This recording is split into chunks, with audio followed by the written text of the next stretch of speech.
வணக்கம். இன்னைக்கு நம்ம ஒரு செம்ம சுவாரஸ்யமான இயற்பியல் கணக்கு பார்க்க போறோம். இது எங்க இருந்து வந்திருக்கு தெரியுமா? இஸ்ரோவோட ஒரு போட்டித் தேர்வுல இருந்து. வாங்க இத ஸ்டெப் பை ஸ்டெப்பா உடைச்சு பார்க்கலாம். ரெடியா? சரி, வாங்க ஆரம்பிக்கலாம். இப்போ இந்த படத்தை பாருங்க. இதுதான் நம்மளோட இன்னைக்கு சவால். சிம்பிளா சொல்லணும்னா, ஒரு குழாய் வழியா ஒரு திரவம் போயிட்டு இருக்கு. ஆனா அந்த குழாய் ஒரே மாதிரி இல்ல. ஒரு இடத்துல அகலமா இருக்கு, அதுதான் பாயிண்ட் ஏ. இன்னொரு இடத்துல குறுகலா இருக்கு, அது பாயிண்ட் பி. இப்போ கேள்வி என்னன்னா, அந்த திரவம் அகலமான இடத்துல இருந்து குறுகலான இடத்துக்கு போகும்போது என்னெல்லாம் நடக்கும்? இதுதான் இங்க இருக்கிற புதிர். அப்போ ஒரு குழாய் திடீர்னு குறுகலா ஆனா அதுக்குள்ள போற திரவத்தோட பிரஷர், அதாவது அழுத்தம் ஏன் மாறுது? அது அதிகமாகுமா இல்ல குறையுமா? இந்த கேள்விக்கு தான் இந்த கணக்கு நமக்கு பதில் சொல்ல போகுது. வாங்க இதுக்கு பின்னாடி இருக்கிற அறிவியலை நாம தெரிஞ்சுக்கலாம். ஓகே, முதல்ல இந்த கணக்கை தீர்க்கறதுக்கு நமக்கு என்னென்ன தகவல் கொடுத்திருக்காங்கன்னு ஒரு தடவை பார்த்துடலாம். இப்போ இந்த அட்டவணையை பாருங்க. எல்லா விவரங்களும் ரொம்ப தெளிவா இருக்கு. பாயிண்ட் ஏல பரப்பளவு எவ்வளோ, வேகம் எவ்வளோ, அப்புறம் பாயிண்ட் பில பரப்பளவு எவ்வளோ, இதெல்லாம் கொடுத்துருக்காங்க. ரொம்ப முக்கியமா அந்த திரவத்தோட அடர்த்தி 1200 கிலோகிராம் பர் மீட்டர் கியூப்னு சொல்லிட்டாங்க. ஆனா ஒரே ஒரு விஷயம் மட்டும் மிஸ்ஸிங். அது என்னன்னா, பாயிண்ட் பில அந்த திரவத்தோட வேகம் என்னன்னு நமக்கு தெரியாது. சோ நம்மளோட கடைசி நோக்கம் என்னன்னா, அந்த அகலமான பாயிண்ட் ஏல இருக்கிற அழுத்தத்துக்கும் குறுகலான பாயிண்ட் பில இருக்கிற அழுத்தத்துக்கும் நடுவுல இருக்கிற வித்தியாசத்தை, அதாவது பிரஷர் டிஃபரன்ஸை கண்டுபிடிக்கணும். அவ்வளோதான்.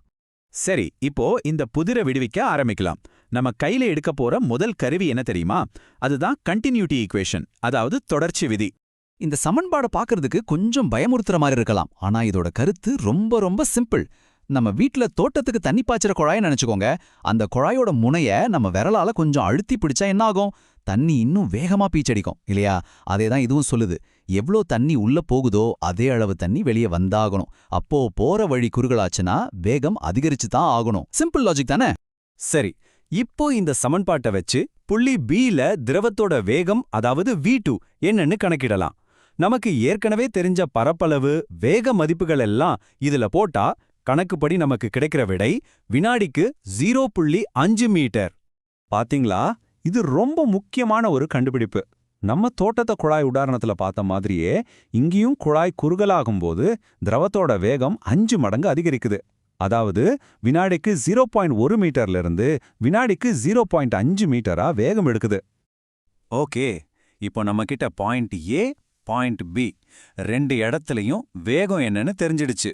அடுத்த ஸ்டெப் என்ன? வேகத்துக்கும் அழுத்தத்துக்கும் என்ன சம்பந்தம்? இதுக்கு பதில் சொல்றதுக்கு தான் நம்ம ஹீரோ பெர்னூலியன் கொள்கை வரப்போகுது. இப்போ பாருங்க, இதுதான் பெர்னூலியின் சமன்பாடு. பார்க்கறதுக்கு கொஞ்சம் பெருசா அழுத்தம், வேகம், உயரம்னு நிறைய விஷயங்களை சொல்ற மாதிரி இருக்கும். ஆனா பயப்படாதீங்க, நம்ம கணக்குக்கு இதுல ஒரு சின்ன குறுக்கு வழி இருக்கு. நாம இதை ரொம்ப சிம்பிள் ஆக்க போறோம். இங்கேதான் ஒரு மேஜிக் நடக்க போகுது. கணக்குல என்ன சொல்லியிருக்காங்க? குழாய் கிடைமட்டமா, அதாவது ஹொரைசான்டலா இருக்கு அப்படின்னா என்ன அர்த்தம்? பாயிண்ட் ஏவும் பாயிண்ட் பியும் ஒரே உயரத்துல தான் இருக்கு. அதனால உயரத்தை பத்தி பேசுற அந்த பகுதிகளை நம்ம சமன்பாட்டிலிருந்து அப்படியே தூக்கிடலாம். அது நமக்கு தேவையே இல்லை. இப்ப பாருங்க, அந்த உயரத்தை பத்தின பகுதிகளை எடுத்ததுக்கு அப்புறம் நம்ம சமன்பாடு எவ்வளவு சிம்பிள் ஆகிடுச்சுன்னு. இப்போ அழுத்த வேறுபாடு அப்படிங்கிறது முழுக்க முழுக்க அந்த ரெண்டு இடத்துல இருக்கிற வேகத்தை மட்டும்தான் சார்ந்திருக்கு. நம்ம வேலை இப்போ ரொம்ப ஈஸி.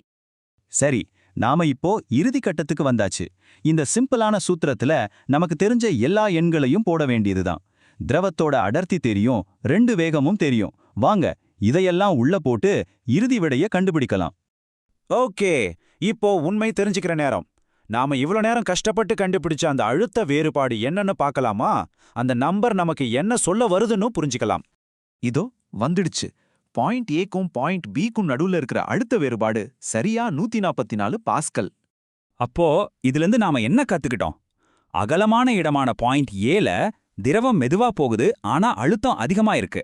ஆனா குறுகலான இடமான பாயிண்ட் பில திரவம் வேகமா போகுது, ஆனா அழுத்தம் குறைஞ்சிருக்கு. இதுதான் இந்த கணக்கோட முக்கியமான புள்ளி. வேகமும் அழுத்தமும் ஒன்னுக்கொன்னு எதிர்மறையானது. ஒன்னு ஏறினா இன்னொன்னு இறங்கும். இந்த ஸ்லைடு அதை ரொம்ப அழகா காட்டுது. இந்த முழு விஷயத்தோட சாராம்சத்தை ஒரே வரியில சொல்லணும்னா அது இதுதான். எங்க வேகம் அதிகமா இருக்கோ அங்க அழுத்தம் கம்மியா இருக்கும். இதுதான் பெர்னூலியின் கொள்கையோட தாரக மந்திரம். இதை மட்டும் மறக்கவே மறக்காதீங்க. சரி, இந்த விளக்கத்தை முடிக்கிறதுக்கு முன்னாடி உங்களுக்காக ஒரு சின்ன கேள்வி. நம்மள சுத்தி இந்த கொள்கை எங்கெல்லாம் வேலை செய்யுதுன்னு யோசிச்சிருக்கீங்களா? ஒரு விமானம் எப்படி பறக்குது, ஒரு கிரிக்கெட் பந்து காத்துல எப்படி வளைஞ்சு போகுது, இது எல்லாத்துக்கும் பின்னாடி இருக்கிறதும் நம்ம பெர்னோலி தான். இத மாதிரி வேற எங்கெல்லாம் இந்த கொள்கை ஒளிஞ்சிருக்குன்னு கொஞ்சம் யோசிச்சு பாருங்க.